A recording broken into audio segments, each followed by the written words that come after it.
김윤경의 생생경제.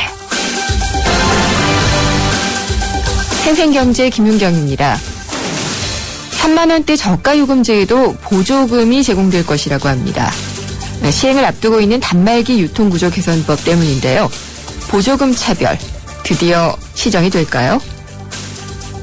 급성 심근경색으로 쓰러진 이건희 삼성그룹 회장이 응급시술을 받아서 위기는 넘겼다고 합니다.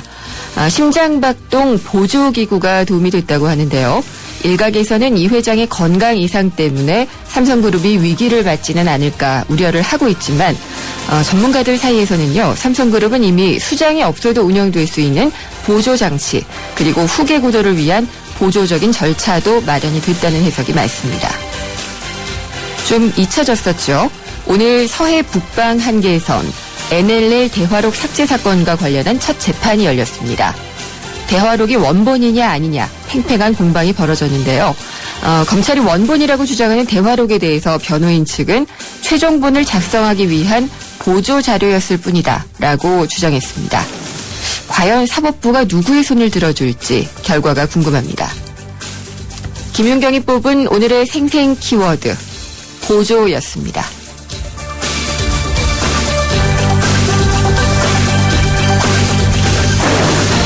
잠시 후 2부에서는요. 인터넷 사상 최악의 버그로 알려져 있는 하트블리드, 심장출혈이라고 얘기를 하는데요. 이 문제를 세계적인 기업들보다 빨리 밝혀내서 스마트폰과 관련한 개인정보 유출을 막아낸 소프트웨어 개발자와 직접 인터뷰를 해보겠고요. 3부에서는 이건희 회장의 건강 악화 소식, 또 삼성 SDS 상장 등으로 이목이 집중되고 있는 삼성의 경영권 승계 문제 자세히 짚어보고 앞으로 어떻게 흘러갈지 짚어보도록 하겠습니다. 김윤경의 생생경제 1부 시작합니다.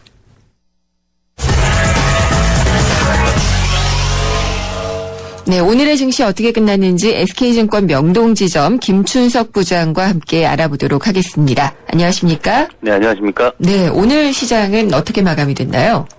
외화 내빈이란 말이 딱 맞을 것 같습니다. 예. 지수는 거래소가 8.39포인트 올라서 1964.94로 끝났고요.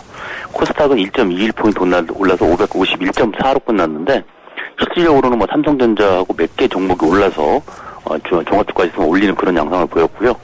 대부분의 주식과 개별 종목들은 빠지는 그런 모습을 보여가지고 일반 투자가들은 좀 아픈 그런 모습을 보이고 있습니다. 네, 삼성전자를 비롯해서 삼성 관련주들은 거의 다 오른 것 같아요. 네, 그렇습니다. 지금 삼성전자가 4% 가까이 올랐고요. 삼성물산 같은 경우도 지금 2.71% 정도 올랐고 그래서 상당히 오른 모습을 보였었는데 삼성그룹 관련주 중에서도 삼성의 삼색 승계 관련된 종목으로 분류되는 종목들만 올랐고 네. 나머지 부분들은 좀 빠지는 그런 모습을 보였습니다. 그래서 대표적인 종목이 삼성전자하고 삼성물산 정도가 되겠고요. 나머지 삼성전기라든가 SDI 같은 종목들은 빠지는 모습을 보여서 좀 대조를 보이는 그런 모습입니다. 그러니까 이제 후계 구도와 완전하게 직접적으로 관련이 있는 주들만 올랐군요. 그렇죠. 왜 그러냐면 어차피 지금 삼성이 3대 구도로 넘어가려고 친다면 아무래도 네. 가장 필요한 게 돈 아니겠습니까? 그렇죠. 근데 삼성물산 같은 경우는 삼성전자라든가 이번에 상장하고 예정이 되어 있는 삼성 SDS 같이 가지고 있는 종목군들을 전부 다 시가평가를 한 10조 정도 평가하게 납니다. 네. 그리고 그다음에 또 마찬가지로 삼성 SDS 같은 경우는 이제 이재용 현재 부회장이 가지고 있는 지분만 해도 한 1조 정도 시가평가가 나는데 그런 부분 때문에 이런 자금들이 결론적으로 그룹을 재편하는데 그래서 승계가 용이하게 하는데 쓰여질 것이다라는 어떤 그런 생각들이 이들 주가를 끌어올린 걸로 보입니다. 네. 삼성 관련주 말고 좀 눈에 띄는 종목, 업종은 있었나요? 오늘 같은 경우는 사실 눈에 딱 띄는 종목군들은 안 보이는 그런 양상입니다. 예. 전부 다 종목들이 좀 개별 종목 성향으로 좀 움직이는 그런 모습을 보여가지고 그런 부분이 있는데 아무래도 삼성그룹의 저는 계열 승계 얘기가 나오다 보니까 그거와 비슷하게 흘러갈 수밖에 없는 쪽이 있겠죠. SK CNC 같은 경우는 예. 그룹 병행구도 관련된 그런 종목군들 이런 종목군들이 움직이는 모습은 약간 보였습니다. 그렇군요. 그리고 또 외화 내빈이라고 말씀을 하신 걸 보면은 개인들이 많이들 갖고 있는 그런 종목들은 좀 내렸나 봐요. 그렇습니다. 지금 거래소의 대형주들은 대부분 많이 빠졌습니다. 삼성전자라든가 SK하이닉스, 네. 포스코, SK텔레콤 이 정도만 올랐고 나머지는 다 대형주 빠지는 그런 모습을 보였고요. 특히 이제 조선주 같은 경우는 그나마 좀 실적이 괜찮게 나올 것이라고 생각을 했던 대우조선해양 같은 경우가 시장 컨센서스를 좀 하회하는 그런 실적을 내놨습니다. 그러다 보니까 나머지 두 선수들도 많이 빠져오는 모습을 보였었고요. 네. 그나마 코스닥 쪽에서는 뭐 올라가는 쪽과 내려가는 쪽이 거의 한 반의 반 정도 서로 이렇게 반반 정도 가다 보니까 좀 나은 모습을 보였었는데 그동안 좀 움직임이 덜했던 쪽 바이오 관련된 쪽이 좀 움직이는 그런 모습을 보였었고요. 그다음에 게임 쪽 관련된 경우도 또 뭐 오르는 종목 내리는 종목이 반반이어서 좀 등락이 있었습니다. 네. 특별하게 참 방향성을 감지하기가 쉽지 않은 장세 같아요. 그렇습니다. 계속 말씀드려왔지만 시장의 어떤 이스티프 자체를 외국인이 쥐고 있는 상황 아니겠습니까? 네. 그러니까 외국인 매매에 따라 가지고 종목별, 그다음 전체 시장이 움직이는 그런 모습을 보이고 있어요. 오늘 같은 경우도 외국인이 거래소에서만 한 1,034억 정도 매도를 했고요. 코스닥에는 1,133억 정도를 팔았는데 외국인이 매도로 나온 종목군들은 다 빠지는 그런 모습을 보이고 있는 상황입니다. 그래서 당분간 이런 지루한 장세가 좀 계속될 걸로 보여지고 있는데 그나마 다행인 게 환율이 좀 멈춘 모습을 보이고 있습니다. 네. 그러니까 지난주 같은 경우가 환율이 이제 1020원대까지 가면서 뭐 이게 깨지나 안 깨지나 말이 많았었는데 지난 주말 금요일 날 같은 경우가 한은이 구두 개입 비슷한 말을 했죠. 네. 그러니까 뭐 원화의 너무 강한 강세 자체를 바람직하지 지켜보고 않다. 있다. 바람직하지 예. 않다라는 얘기를 하면서 이 자체가 1020원 선에 대한 어떤 또 다른 어떤 하방성을 보여주는 그런 계획을 하는 것 같습니다. 그래서 오늘도 1024원 정도에 끝난 것 같은데요. 그래서 그런 부분 자체는 좀 급격한 하락, 그러니까 지난주 같은 원화 강세라는 어떤 빌미를 가지고 급격한 시장의 하락을 보였던 부분 자체가 이번 주에 좀 완화되지 않겠냐 이런 부분도 있고요. 네. 그다음에 뭐 유럽에서도 이제 드라기 22 총재가 얘기하길 6월달에 추가적 양적 완화 얘기를 했지 않습니까? 근데 이게 13일 날 현지 시간으로 13일 날 유로존 재무장관 회의가 열립니다. 예. 그래서 거기서 이거에 대한 어떤 말이 나오지 않을까 하는 어떤 기대감도 좀 있는 것 같고요. 그래서 그런 부분들 자체가 지난주보다 이번 주 시장이 좀 심리적으로 좀 나아지지 않을까 하는 어떤 기대를 갖게 합니다. 그럼 이번 주에는 투자 전략을 어떻게 가져가야 될까요? 마찬가지입니다. 이게 뭐 시장 자체가 방향성이 없기 때문에 어떤 말 그대로 뭐 달리는 말, 네. 올라타는 게 좋은데 이게 장담할 수 없는 부분이 있어요. 그래서 일반 투자가분들 같은 경우는 오히려 길목을 지키는, 그러니까 많이 빠진 대형주들, 이게 지금 자동차주도 있을 거고요. 네. 화학주 같은 경우도 좀 길게 본다면 흐름 괜찮을 걸로 보여지거든요. 그래서 그런 부분들 같은 경우는 좀 보시는 게 좋을 것 같고요. 코스닥 같은 경우도 지금 막 날아가는 종목들이 보기는 좋지만 네. 상당히 위험성이 많지 않습니까? 예. 그러면 이 주에서 지금 실적이 발표돼서 실적이 괜찮은 종목들이 있어요. 앞으로 계속 실적 발표가 나올 거고요. 그런 종목군들은 좀 괜찮다 싶은 그런 어떤 그때 남아있기 때문에 그런 종목군들 위주로 접근하시는 게 네. 중기적인 투자 수익을 위해서는 좋아 보입니다. 오늘 그 환율과 관련돼서 좀 안정이 되면서 그럼 자동차주가 보통 영향을 좀 많이 받잖아요. 네. 자동차주는 어땠어요? 오늘도 빠졌습니다. 장소는 한방이 다 빠졌는데 네. 단지 이제 중요한 부분은 특히 현대차 같은 경우가 오늘 외국인들이 거의 한 6만 몇천 지금 보게 되면 6만 한 9천 조, 7만 조 정도를 매도를 했거든요. 그랬군요. 근데 예. 기관이 받아내는 모습을 보이고 있다는 거죠. 예. 그래서 오늘 딴 데 같은 외국인들 이 정도 팔았으면 거의 주가가 상당히 많이 빠져야 되는데 오늘은 한 0.86% 네네. 그러니까 한 2천 원 정도 빠져가지고 끝났기 때문에 이제 환율에 대한 영향이 좀 벗어나는 게 아닌가라는 조심스러운 전망도 나올 수 있을 것 같습니다. 하나의 악재는 좀 털어내고 가면 참 좋을 텐데요. 그러게 말입니다. 예. 주변에 너무 악재가 많은데 그나마 다행히 중국 시장이 오늘 올라서 끝났어요. 네. 상해 지수가 한 2.4% 정도 올라오고 있는 상황인데 그런 부분 자체가 중국 시장이 좀 안정이 될 거라는 어떤 시그널을 좀 주는 것 같고요. 여러 가지 경제 지표 자체도 좋게 나오고 있는 부분이거든요. 그래서 일단 걱정거리 중에서 하나는 덜었다 이렇게 볼 수 있을 것 같고요. 네. 한 문제만 좀 안정이 되면 우리 시장도 좀 긍정적인 방향으로 나가지 않을까 그렇게 생각하고 있습니다. 네, 잘 들었습니다. 감사합니다. 네, 감사합니다. SK증권 명동지점 김춘석 부장이었습니다.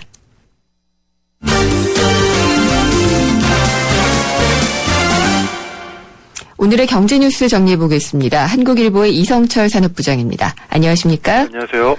아무래도 이건희 회장 얘기 좀 하고 예. 넘어가야 될 것 같아요. 예.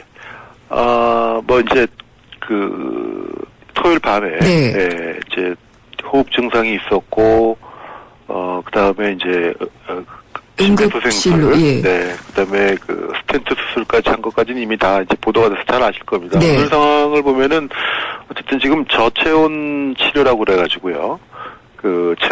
체온을 좀 낮추는 형태의 그런 어떤 이 치료 방법이 있다고 합니다. 네. 그게 지금 계속이 되고 있고, 그 치료 중에는, 의료진 표현대로라면 이제 깊은 수면 상태가 유지가 되고 있다라고 얘기를 하고 있고요. 그걸 일부러 그렇게 한다고 하더라고요. 그렇습니다. 네. 네. 그리고 이제 일종의 인공심장에 해당하는 그 보조장치를 부착하고 있었는데, 네. 그것도 이제 떼냈고, 그러니까 지금은 이제 회복되고 있는 그런 국면이라고 얘기할 수 있고, 아직 물론 의식을 되찾은 건 아니고요. 말씀드린 네. 대로 깊은 수면 상태라고 하는데, 아마 이제 의식이 깨어나고, 그 다음에 과연 어느 정도까지, 이 병원, 그러니까 입원 상태가 계속돼야 될지는 아마 글쎄요, 내일쯤 돼봐야지 지금 알 것 같다 그러는데, 일단 중환자실에서 나와서 일반 병실로 지금 옮긴 걸로 지금 알려지고는 있습니다. 네. 오늘, 글쎄, 이걸 예상 외라고 해야 될까요? 아니면 예상대로라고 해야 될까요? 모르겠습니다만은, 일단 삼성 관련 주가는 예.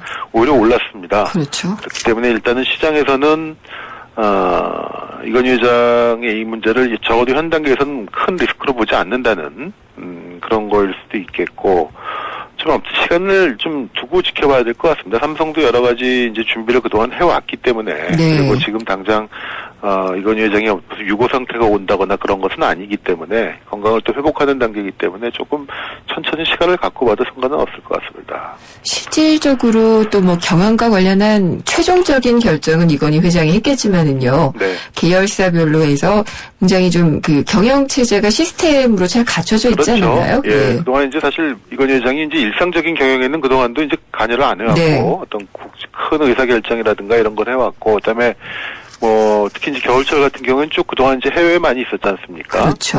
그렇기 때문에, 물론, 이번 사태가 완전히 영향이 없다, 이렇게까지 얘기할 수는 없겠습니다만은, 삼성이 나름대로 그동안 그거에 대응할 수 있는 시스템을 갖춰왔기 때문에, 일단 회사 경영이라든가, 이런 데 미치는 충격은 생각보다 크지 않은 것 같습니다. 네, 공교롭다고 봐야 될지는 모르겠는데, 삼성 SDS 연내 상장 추진 얘기가 나온 것이, 네. 글쎄요, 삼성 그룹 쪽에서는 안도감을 갖게 되는 그런 게 아닐까라는 생각도 좀 해봤습니다. 예, 그거는, 그쵸. 근데 그러니까 지금 전체적으로 보면 작년 이후로, 예. 여러 가지 이제 사업 구조 조정이 진행됐지 않습니까?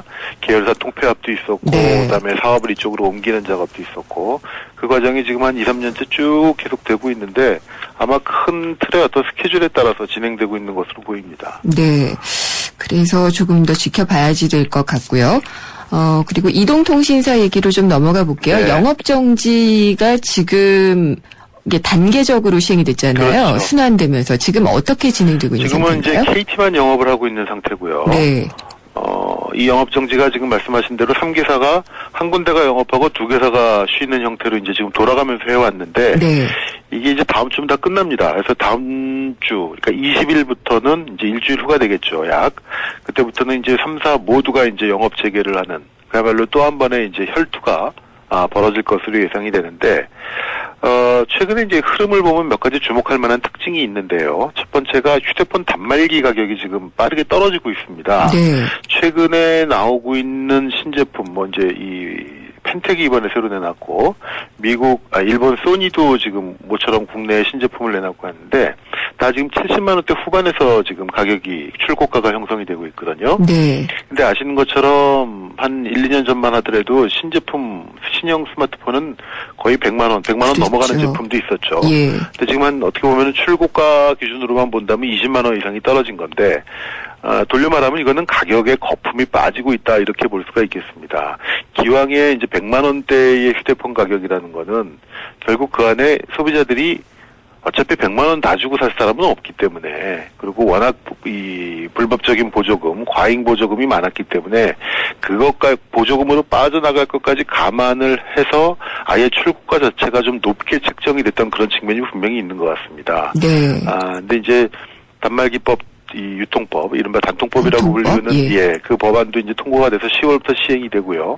또 불법 보조금에 대한 당국의 철퇴, 그것 때문에 결국 지금 3사가 영업정지까지 받고 있는데, 이 부분에 대한 것들이 결국 무한정 지속될 수 없다라는 그런 이제 공감대가 만들어지고, 그러다 보니까 이제 단말기 가격에서 거품이 좀 빠져나가는, 그래서 70만원대 후반, 아무리 신형 제품도 이제는 80만 원 초반 그 이상으로 가긴 좀 어려울 것 같은데요. 이제 관심은 이제 그렇다면 과연 이 보조금이 어떻게 될 거냐? 과연 이 보조금이 정말로 불법 보조금이 완전히 없어져서 모든 통신사들이 법상 한도인 27만 원만 무조건 다 지킬 것이냐. 뭐 그렇게 되기를 희망합니다만 그렇게 쉽게 될 것 같지는 않고요. 어떤 형태로든지 간에 보조금 경쟁이 과거만큼은 아니더라도 분명히 어느 정도는 나타나게 다시 되지 않을까. 네. 근데 단말기 가격이 좀 떨어졌고 대신 불법 보조금 금액은 좀 줄고 이렇게 된다면은 어쨌든 지금보다는 시장이 조금 좀 정상화되는 계기가 되지 않을까 싶은데 근데 통신업계 분들 얘기 들어보면 어쨌든 다음 달 20일 이후부터는 이제 통신사들이 아무래도 여러 가지 서비스 경쟁이라든가 가격 경쟁 같은 것도 할 것이고 그러다 보면은 가입자 측면에서는 조금 그때까지 기다렸다가 네. 하는 것이 낫지 않겠느냐 그런 뭐 얘기를 하는 분들도 꽤 있는 것 같습니다. 결과적으로는 그러면은 소비자들한테 유리한 방향으로 가고 있다라고 봐도 될까요? 그렇게 가야 될 것이고요. 당연히 예. 그렇게 되리라고 봅니다. 특히 무엇보다도 이제 단말기법이 앞으로 바뀌어지면은 지금 제가 여러 차례 말씀을 드렸습니다만 지금 보조금을 많이 주면은 마치 소비자들한테 이게 이익인 것처럼 보이는데요. 네. 이게 그렇지가 않은 것이 보조금이라는 거는 번호 이동하는 분들만 혜택을 보는 겁니다. 그러니까 번호 이동을 하지 않고 한 통신사에 오랫동안 가입해 있는 그야말로 장기 고객들, 충성도 높은 장기 고객들은 아무런 혜택을 보지 못하거든요.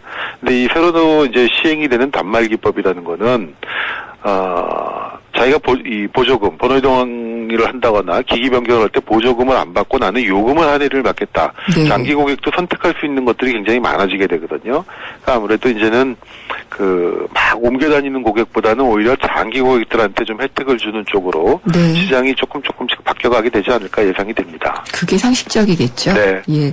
또 중국에서도 해외 직접 구매를 하는 사람들이 많이 늘어났다고 하네요. 지난번 그 규제개혁 끝장 토론에서도 이제 논란이 됐던 네. 것이 중국 소비자들이 한류 제품을 사고 싶어도 이 복잡한 공인인증 절차 때문에 공인인증서가 없어서 네. 이걸 못 산다 이런 지적들이 많지 않았습니까? 그래서 근데 이 부분은 해결이 됐는데 그렇다 하더라도 아직은 불충분하다 이런 지적들이 많은데요. 실제로 중국 이 무역협회 통계를 보면은요, 중국의 온라인 B2C 그러니까 이 기업 대 소비자 쪽이 시장이 되는 거죠. 네. 그러니까 온라인 쇼핑몰 이런 시장인데 이게 매년 100% 이상씩 성장을 하고 있다고 합니다. 그래서 작년에 우리 돈으로 125조 원의 시장이 형성돼 있고요. 네. 중국인들이 이 온라인 쇼핑몰을 이용해서 특히 해외에서 직접 한 금액은 우리 돈 35조 원이 넘는다고 합니다. 이용자가 1,800만 명에 달하고요. 엄청난 시장인데 근데 아직도 우리나라 이 인터넷 쇼핑몰 업체들은 그거에 대한 대응이 미진하다 이런 지적들이 나오고 있는데 예를 들어서 우리 사이트에서 외국인이 중국 현지에 있는 이 소비자가 이메일로 상담을 할 경우에 네. 적어도 하루 내지 이틀이 있어야 답변이 오는데 미국의 아마존 같은 업체들은 거의 실시간으로 상담을 해주고 있다고 합니다. 그리고 인증하는 절차도 비단 공인인증서뿐만이 아니라 아마존이나 이런 데에 비해서 우리가 훨씬 더 복잡하고요. 또 주문을 하고 배송해주는 기간이 미국 아마존 같은 경우는 이틀에서 4일 정도면 되는데 네. 우리나라 업체들은 열흘 이상 걸리는 경우가 많아가지고 거리도 가까운데요. 그러게요. 예. 단순히 이 공인인증서 때문에만 이 한류 제품 확산이 안 되는 것이 아니라 이거는 기업들 스스로 풀어야 될 문제인데 그렇네요. 그거에 대한 예. 어떤 대응 서비스 이런 것들이 전체적으로 미진하다. 엄청난 시장이 바로 이웃에 지금 있는데 대부분 우리나라 업체들이 이것을 그냥 보고 네. 넉넉히 놓치고 있는 것이 아니냐 이런 지적들이 나오고 있다고 합니다. 예, 잘 들었습니다. 감사합니다. 네. 한국일보 이성철 산업부장이었습니다. 같은 차라도 타는 사람이 다르면 자동차 보험도 달라야 하는 거 아닌가? 악사가 시작합니다. 운전자 라이프에 최적화된 악사 맞춤 자동차 보험. 꼭 필요한 보장을 합리적인 가격으로. 악사 홈페이지에서 5분 안에 확인하세요. 악사 다이렉트. 가입 시 유의사항을 꼭 확인하세요. 생생경제 1부 지금까지 함께 하셨습니다. 잠시 후 2부에서는요, 개인정보 유출이 엄청나게 되는 그런 버그, 시스템 오류가 있습니다. 하트 블리드라고 하는 것인데요. 이 하트 블리드가 스마트폰에서 나타나는 것을 막았던 것이 우리나라 소프트웨어 쪽의 전문가였다고 합니다. 또 특별히 개발하는 분은 아니었다고 해서 더 관심인데요. 그분 직접 연결해서 자세히 얘기를 나눠보도록 하겠습니다. 또 알아두면 좋을 경제 관련 법, 알기 쉽게 설명을 해주는 생생로펌도 기다리고 있으니까요. 잠시 후 2부에서 만나 뵙도록 하겠습니다. 20년차 경제 전문 기자 김인경 기자가 전하는 알기 쉬운 경제 이야기. 김인경의 생생경제.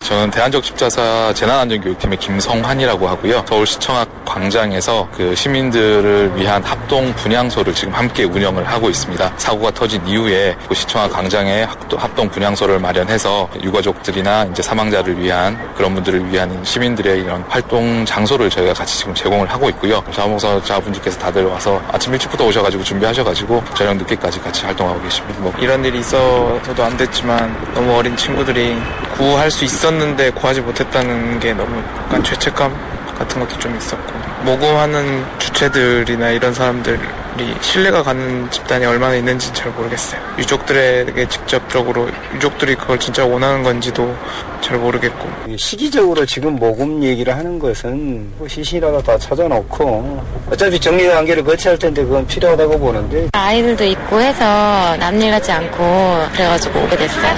아니면 모금할 때건 아직 나중에 이제 시일이 지나서 이게 다 일 처리가 되고 나서 그때 이제 생각해보려고요.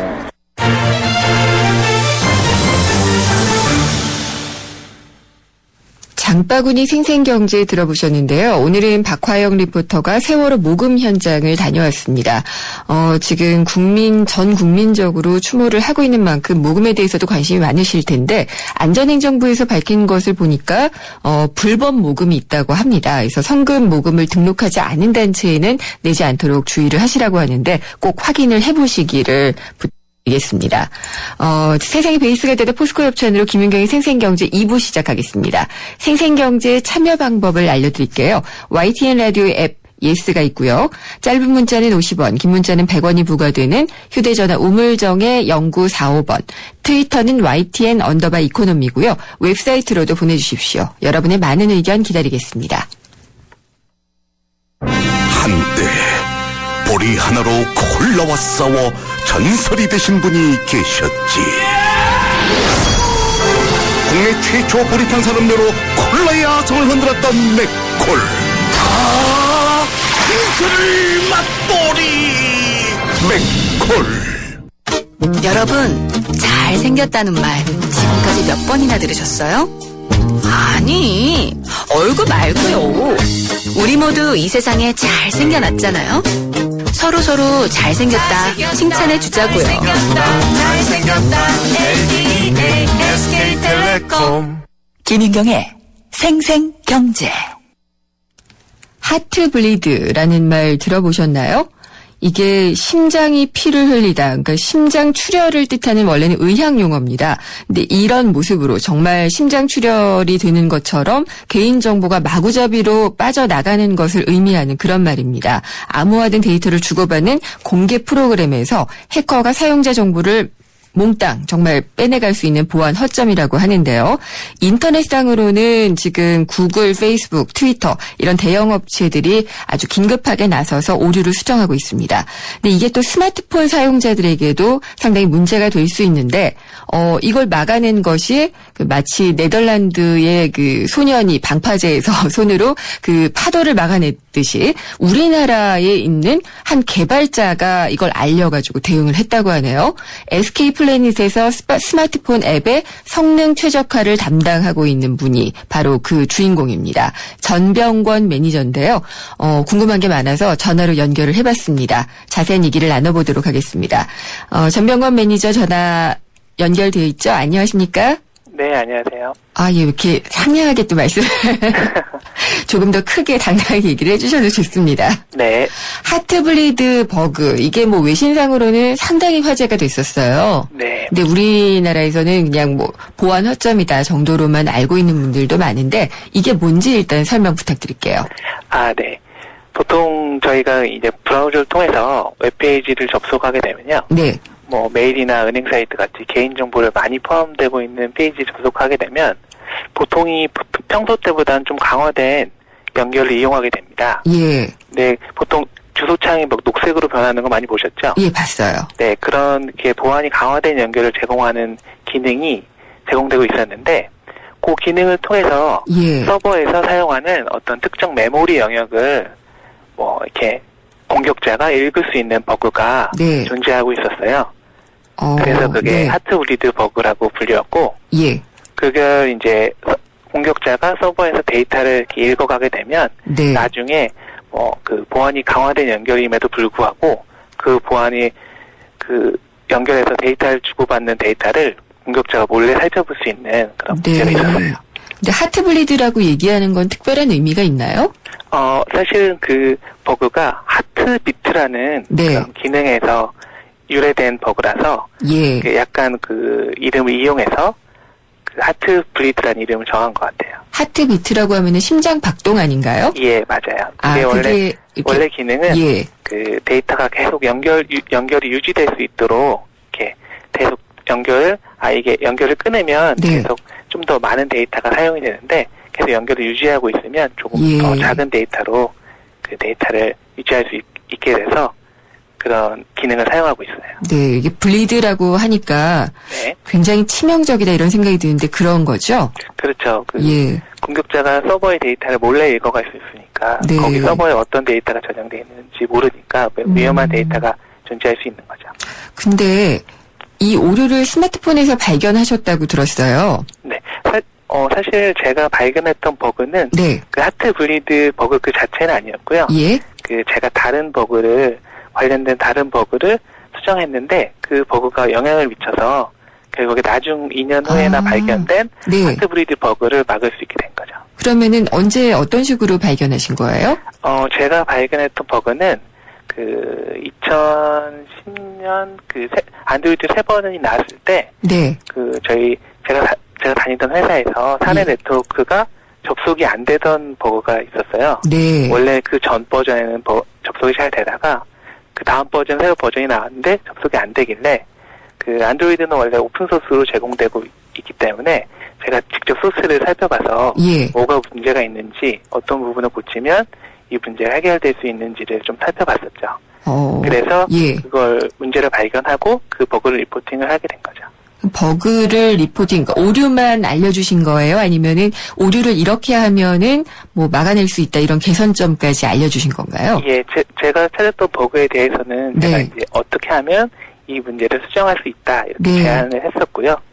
그 제안을 이제 구글 담당자분이 받으셔서 그렇다면 이런 제안에 이런 기능을 더 추가하면 좋겠다 이렇게 또 제안을 해주셔서 네. 결국에는 그 구글 개발자분과 제가 수정한 그 패치가 함께 적용이 된 거죠.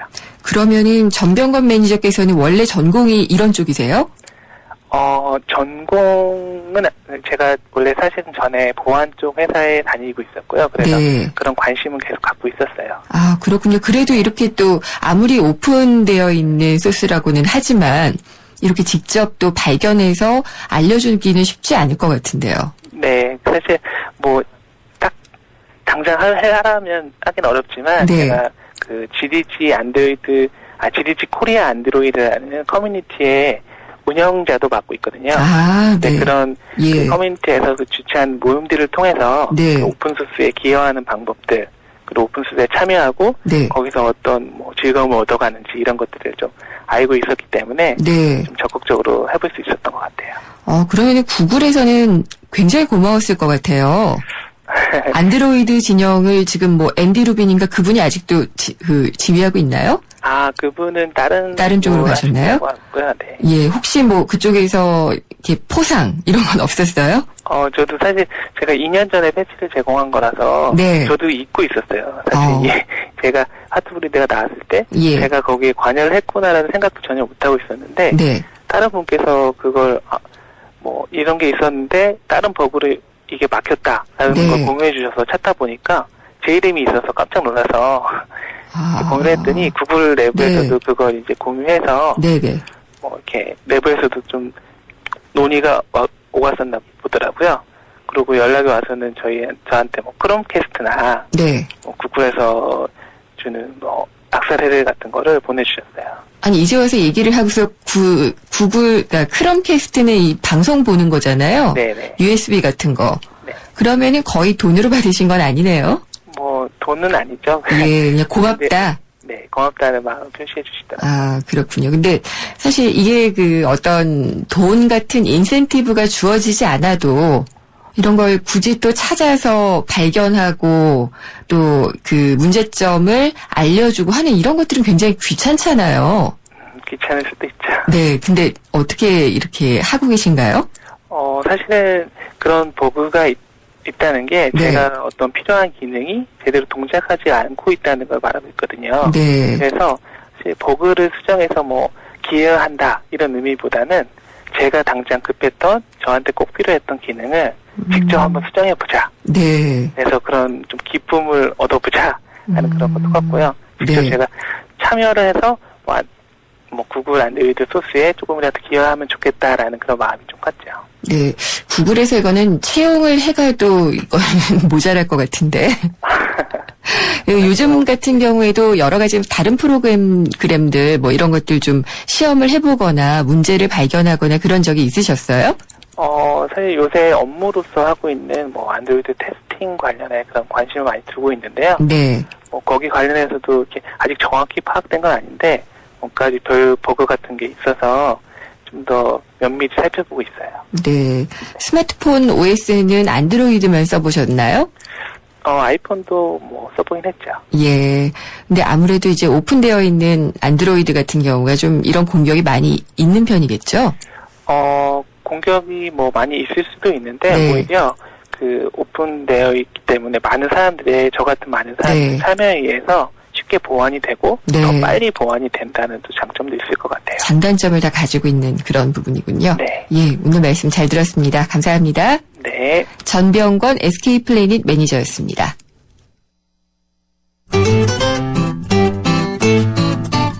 생생경제를 다양하게 만나는 방법. YTN 라디오 앱 예스와 웹사이트 김윤경의 생생경제 또는 트위터 YTN_이코노미로 실시간 듣기와 다시 듣기를 하실 수 있고 방송 내용에 대한 문의와 의견을 주실 수 있습니다.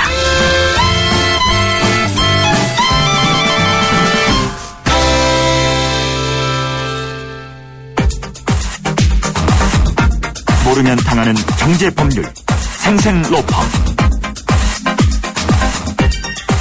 네, 모르면 손해가 되고요. 알면 도움이 됩니다. 생활경제 관련법을 알려드리는 코너인데요. 생생로펌. 오늘은 이메일로 해고를 통지할 때 이게 과연 효력이 있는가? 여기에 대해서 좀 짚어보려고 합니다. 법무법인 한별의 안병환 변호사님 안녕하십니까? 제가 계속 잘못 말씀드리네요. 한별입니다. 네. 예. 네, 안녕하세요. 안녕하십니까. 예. 방금 제가 말씀드렸는데, 이메일이나 네. 또 사내 인트라넷. 그렇죠. 이런 걸로 해고를 통지하는 경우를 간간히 있었다고 들어봤어요. 네. 근데 이런 경우에 해고가 유효하게 되는 건지 아니면 법상으로 문제가 있는 건지 궁금해요. 네, 먼저 근로기준법이라는 법률을 좀 살펴볼 필요가 있겠습니다. 네. 근로자들의 근로와 관련된 여러 권리가 있거든요. 그리고 근로 기준을 정하기 위해서 별도로 근로기준법이라는 법률이 우리나라의 경우는 마련돼 있죠. 네. 근로기준법에서 정하는 근로조건이라는 것은 최저 기준을 의미하는 것이고요. 그 근로관계 당사자는 이 기준을 이유로 해서 근로조건을 낮출 수는 없습니다. 네. 근로기준법상의 기준을 근거로 해서 하향 평준화하라는 의미가 아니라는 그런 뜻이고요. 네. 그리고 사업자와 근로자 사이에서는 당연히 근로계약을 체결하게 되겠죠. 네. 근데 만일 근로기준법에서 정하는 기준에 미치지 못하는 내용으로 근로조건을 마음대로 정하게 된다면 그 근로계약 부분은 그 부분에 한해서 무효가 될 수 있습니다. 네. 그리고 무효가 된 부분은 근로기준법에서 정한 기준에 따르도록 되어 있습니다. 이런 법률이 이제 강행 규정이다 이렇게 설명을 하고 있죠. 네. 그러면 제가 그냥 처음에 여쭤봤던 그 해고를 뭐 사내 인트라넷이나 이메일로 할 경우에는 근로 기준에 더 못 미치는 그런 경우가 일반적으로 되는 건가요?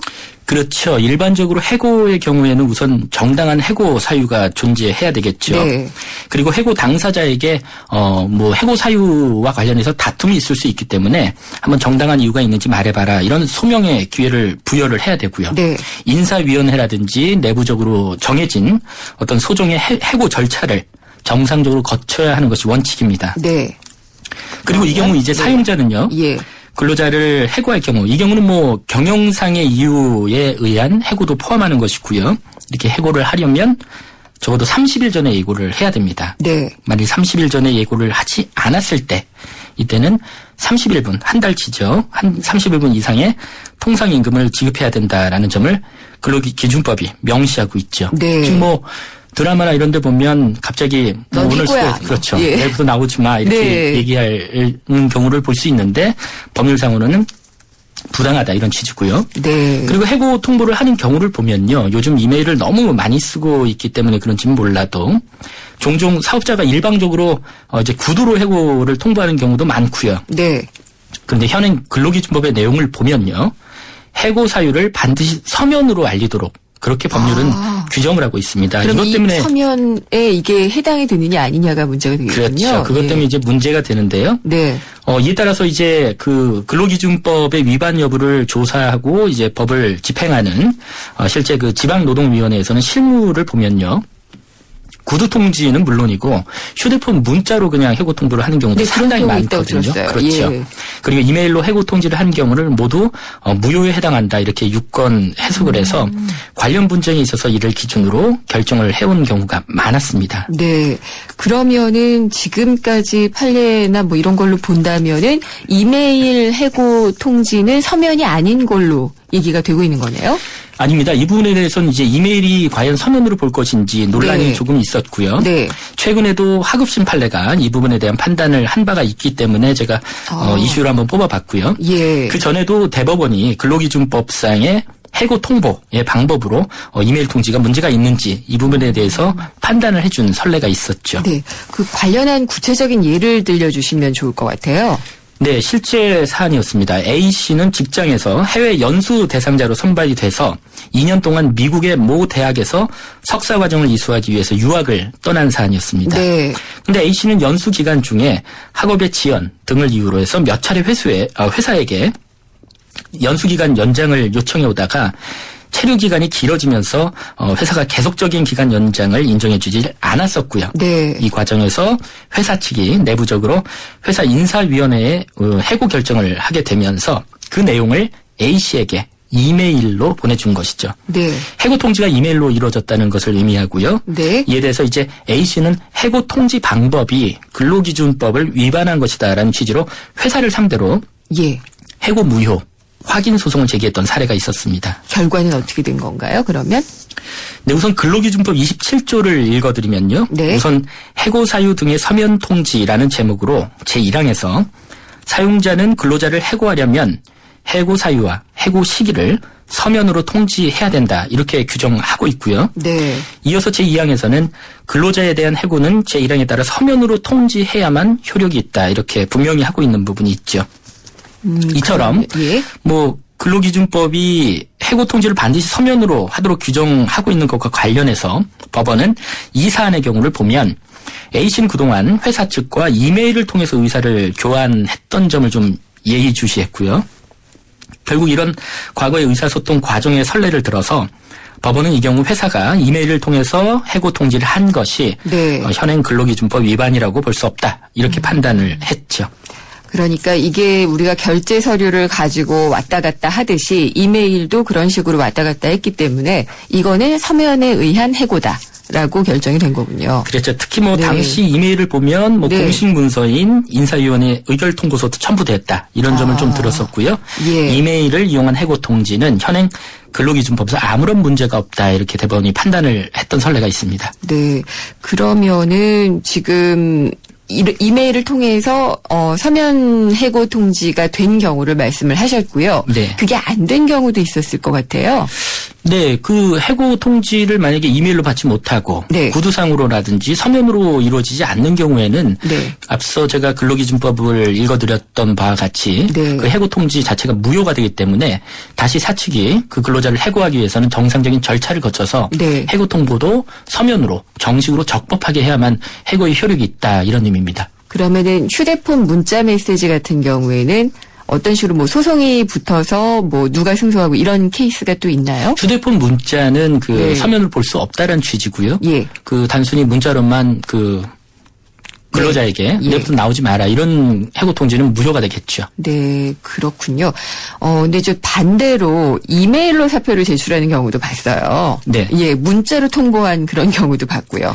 네, 근로기준법은 가급적이면 근로자의 권리를 보호한다는 취지의 그런 법률이기 때문에요. 네. 일단은 해고의 의사표시를 사측이 통보하는 방법에 있어서는 제한을 두지만 근로자가 자발적으로 회사를 그만두겠습니다라는 사직의 의사표시 부분에 대해서는 네. 따로 제한을 두고 있지는 않습니다. 그래서 근로자의 경우 사직의 의사표시를 직접 사표를 제출하는 경우도 있겠지만 네. 이것을 이메일로 정상적으로 그동안 사용했던 이메일을 통해서 회사에 통보하는 방법도 유효합니다. 실제 네. 법원 판례도 예. 이런 부분이 유효하다 이렇게 판결을 선고하고 있죠. 이메일로 사표를 내는 건 가능하고 문자도 그럼 가능한가요? 네, 그 사직의 의사표시 부분에는 네. 제가 설명드렸듯이 제한이 제한이 없다. 없기 때문에 예. 일단은 가능합니다. 다만 네. 일 처리가 좀 깔끔하다는 표현을 좀 네. 쓰나요? 그 사직의 의사표시는 네. 분명하게 가급적이면 사유를 적어서 사측에 분명하게 전달하는 것이 분쟁을 예방하는 그 방법입니다. 그렇군요.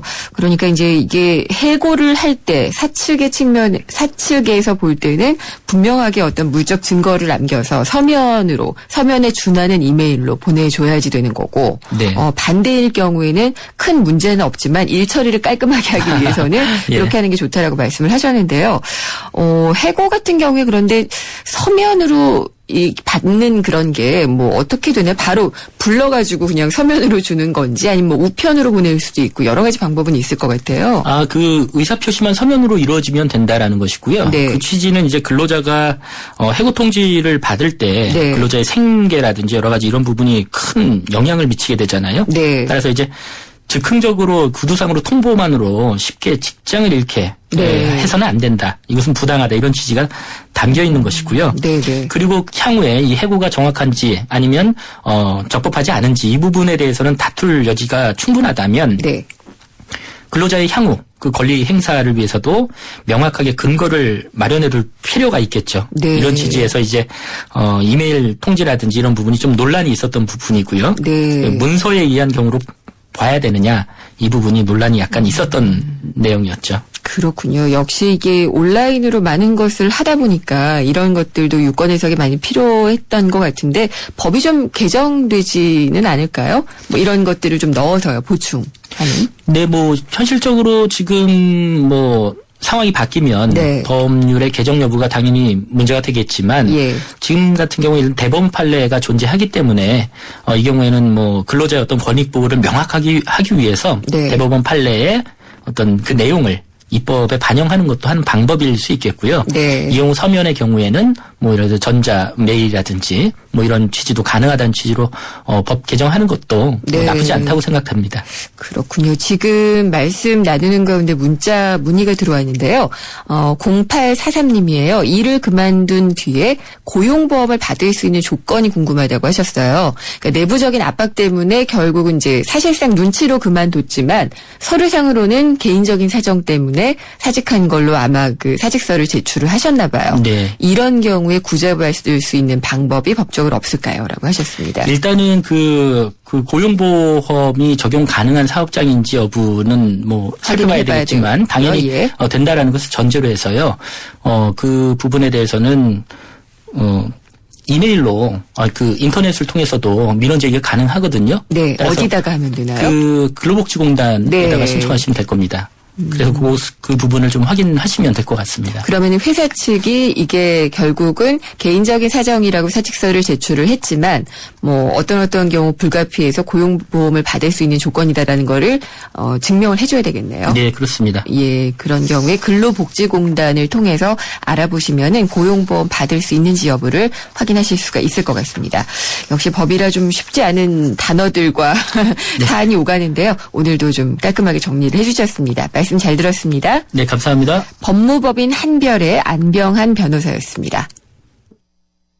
지구의 미래는 슈퍼히어로가 지키고 가족의 행복은 쉐보레가 지켜줄게요. 쉐보레 러브 패밀리 페스티벌 스파크 최대 3년 무이자 할부, 말리부 캡티바, 올란도 최대 3년 1.9% 할부, 차종에 따라 최대 100만 원 할인. 5월에도 쉐보레만 믿으세요. 홈페이지 참조 5월 31일까지. Chevrolet, find new roads. 에코로바의 산을 즐기는 새로운 생각. 따스한 햇살 속으로 배낭 하나 메고 미니멀 캠핑을 떠나보세요. 장비는 줄이고 자연을 배려하는 에코로바 미니멀 캠핑으로 당신의 산이 더 즐거워집니다. 에코로바와 함께 당신만의 산을 즐기세요. Keep your way, 에코로바. 네, 지난주에 삼성 SDS가 연내에 상장을 추진하겠다라고 밝혔습니다. 저희도 자세히 짚어드렸었는데 재계와 금융시장이 삼성 SDS 상장 때문에 삼성그룹의 지배구조가 어떻게 변하느냐 아주 관심을 많이 갖고 있었는데 여기에다가 이건희 회장의 건강 악화 소식까지 겹치게 되면서 경영권 승계 그 작업이 굉장히 속도를 붙이는 게 아니냐라는 전망이 나오고 있습니다. 잠시 후 3부에서는 삼성그룹의 지배구조 변화의 의미, 전망을 한번 좀 알아보도록 하겠습니다. 4시 뉴스 듣고 잠시 후 3부에서 돌아오겠습니다.